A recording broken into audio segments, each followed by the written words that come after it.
It's Kerry, Kerry, Richmond, Richmond.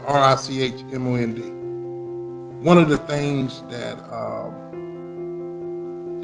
sticks out to me most when I was a child is when my mother passed away. I was still young. That was the one that sticks out to me the most. I had a lot of experiences, but that was the one that really that sticks out to me. The most important place for me growing up was when family came together. That was, whether it was through family reunions or a funeral, you really got a chance to really bond. When you got a big family, it seemed like sometimes people would put the drama to the side and everybody would get along and you would see some of the people you hadn't seen in a while. And to me, that was really important. It's a very supportive county.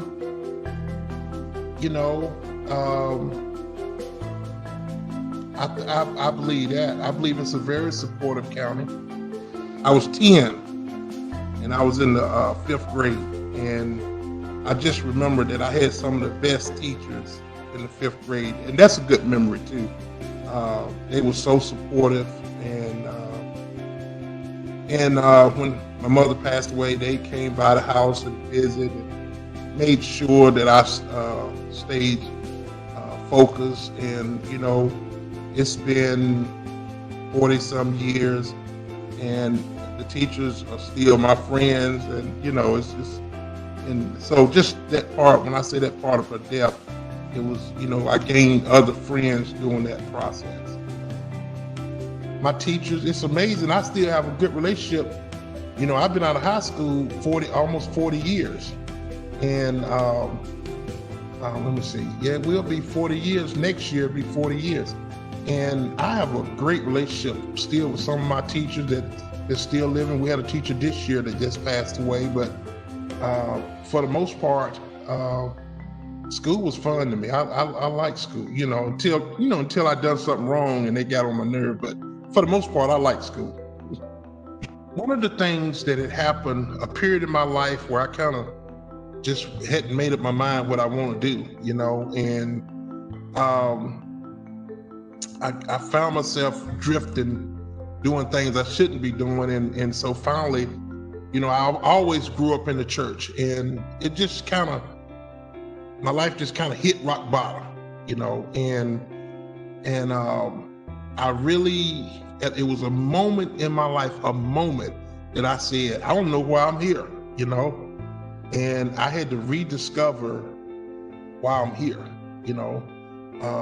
and when I did that, I just got a vision of where I was from when I was young and the support I needed to be the person that I grew up to be, and more, So I just started, me and my wife started a Positive Attitude Youth Center, and it's to reach out at-risk communities, different areas in the city, and provide them with resources, tutoring, mentoring, summer camps, and it just grew from there over the past 27 years.